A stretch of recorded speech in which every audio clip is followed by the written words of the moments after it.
It might seem improbable, but ere I became the bloated, inebriated recluse stationed outside your local spirits purveyor, I was quite the epitome of virility in my heyday. Young, athletically inclined, boasting a cascade of lengthy, sandy tresses and a jawline so chiseled it could cleave glass. When not sculpting muscle at the gym, I likely found myself engaged in extramarital dalliances. What can I say? Hailing from West Hollywood in the 80s, debauchery was the norm. Post my collegiate downfall and parental estrangement, my existence devolved into a perpetual whirlwind of women, narcotics, alcohol, and glam rock. The revelries were raucous, sobriety deemed a cardinal sin, and I wouldn't have had it any other way. The specifics of our initial encounter elude me. It might have been a bar, a street corner, or a nightclub.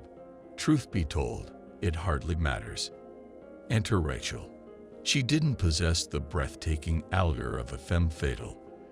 With her curly brunette locks, plaid attire, and thick-rimmed spectacles, she exuded a deliberate mediocrity, as though endeavoring to blend into the crowd. Following an unremarkable night of carnal indulgence, imagine my astonishment when she abruptly posed. Care to join a cult? A prudent individual would have unequivocally declined such a proposition. Yet, sensibility eluded me, as evidenced by my failure to hastily retrieve my attire and flee. Taken aback, undoubtedly, but I'd be dissembling if I claimed my curiosity wasn't piqued. It was the novelty of the experience that intrigued me. Still ensconced in the invincibility of early adulthood, I flitted from one thrill to the next, heedless of potential repercussions.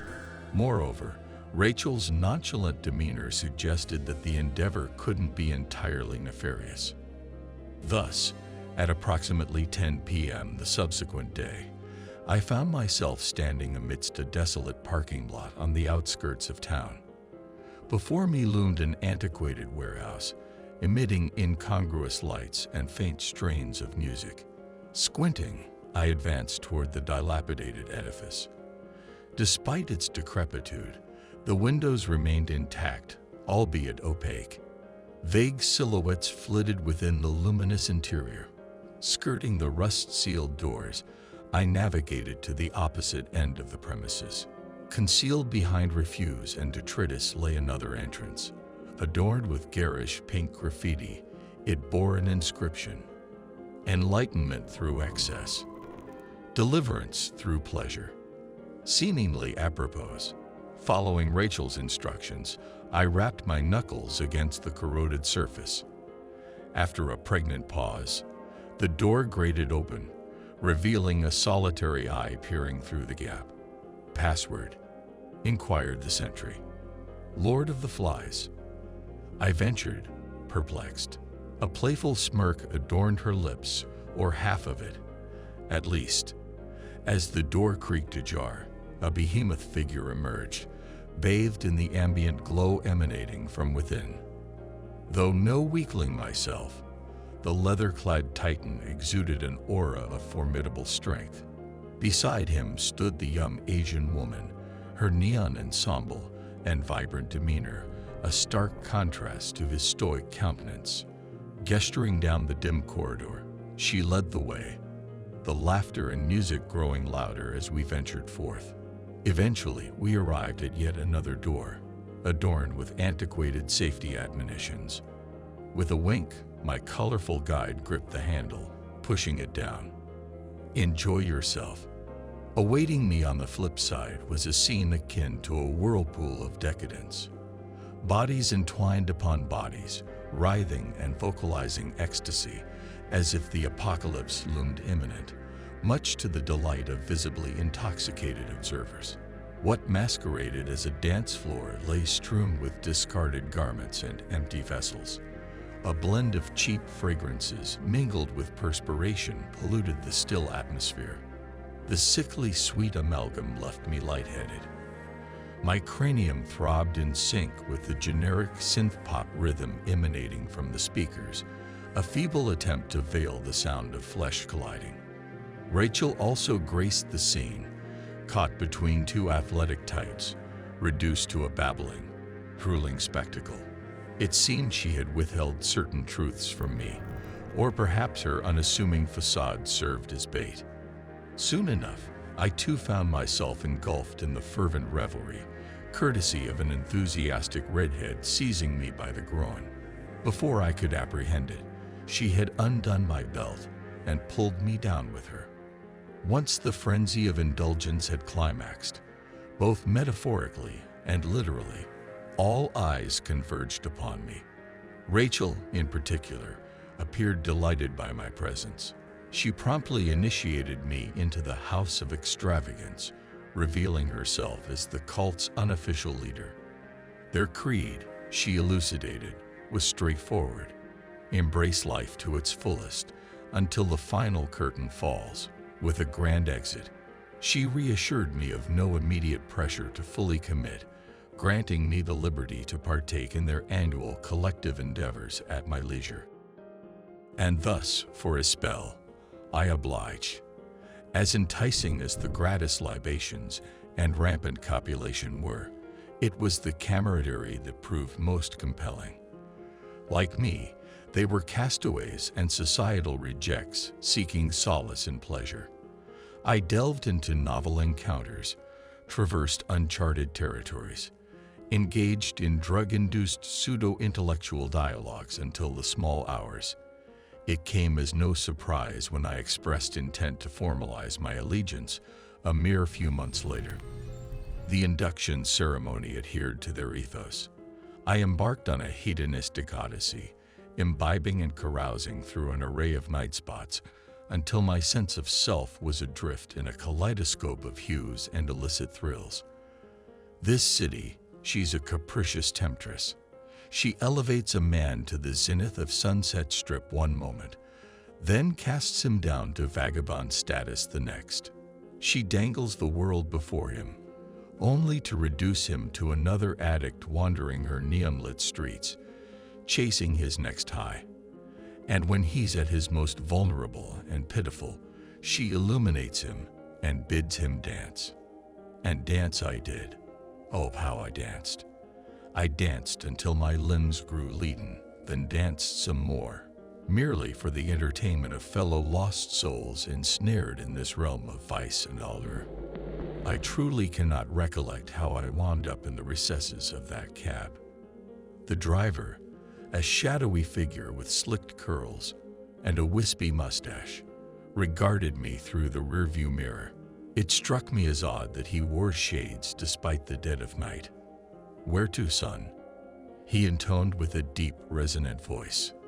A sensation of numbness enveloped my countenance, akin to having another's lips affixed upon mine. "Home," I murmured, the solitary thought escaping my lips.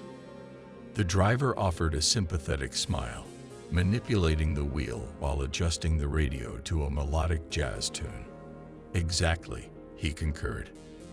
Leaning against the chilled glass, I watched the passing lights.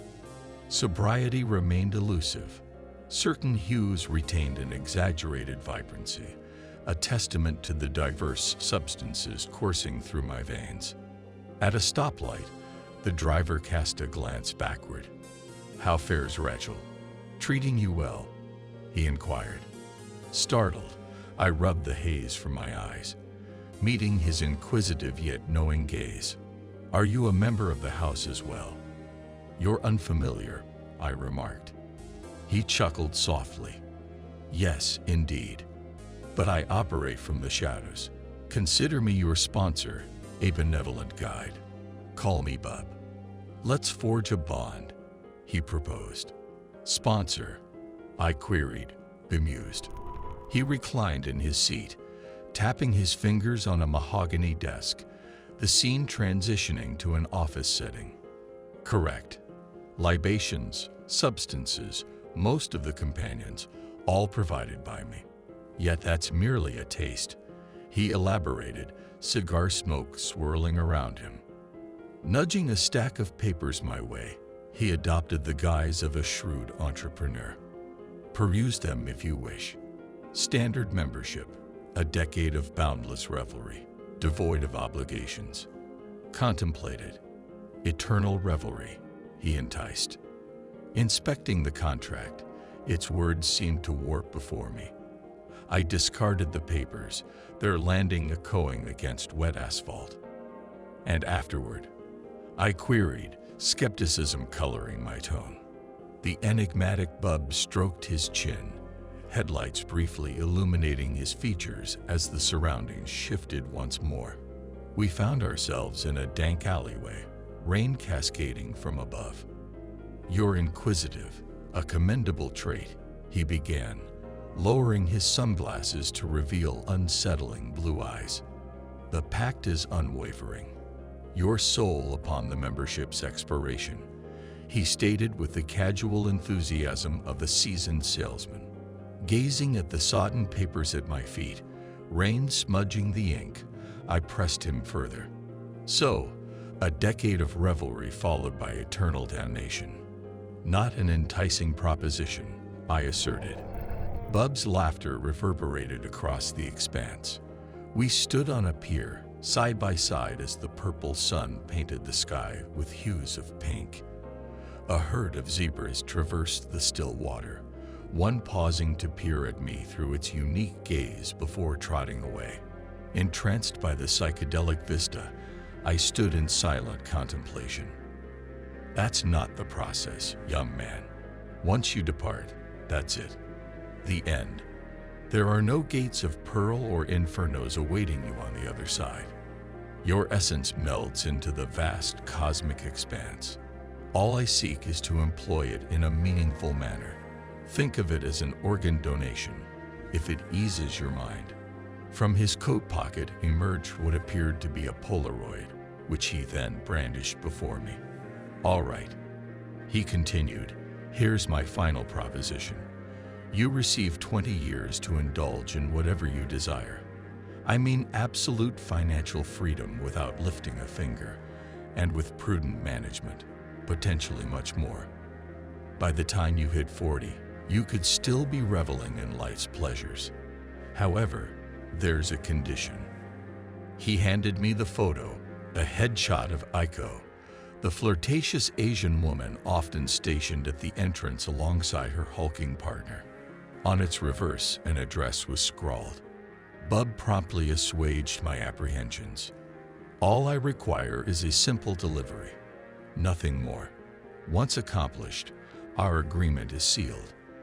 I prefer to maintain a more hands-off approach, if you catch my drift." Mulling over his words, I glanced at the taxi's rear window. Parked outside my dilapidated apartment complex, I exchanged a nod with the driver before disembarking. Ascending the stairs to my dwelling, amidst doubts stemming from a questionable trip, my gaze fell upon a small cardboard box resting on my threshold. Sealed and marked with Aiko's address, it bore a prominent "Do Not Open" label addressed to me. To most, trading their soul for a decade or two of unbridled indulgence might seem brief, but to a dropout like me, who once doubted seeing 30, the offer was alluring. Since joining the cult, my hedonistic lifestyle thwarted employment and bills amassed. Eviction loomed. In the end, the opportunity proved too enticing to resist. The following morning, I dutifully fulfilled the task. Soon, remuneration flowed in abundantly, and Aiko and her partner vanished without a trace. No longer reliant on the cult, I lived extravagantly, hosting yacht parties with elite escorts, acquiring casinos, hotels, even an island. Then, in the early 2000s, it all crumbled. From Hollywood's apex playboy, I plummeted into obscurity. Finances drained, properties confiscated, wife departed. Surviving on my parents' legacy and sporadic handouts, I endured. Yesterday, a package arrived from an anonymous sender, reminiscent of one I dispatched years prior. It rests beside me now. A revolver with a solitary bullet and a note. "Dear Luke, your tenure has ended, debts unpaid. The House of Exorbitance has shown leniency, but now it's time to settle. I trust you won't disappoint.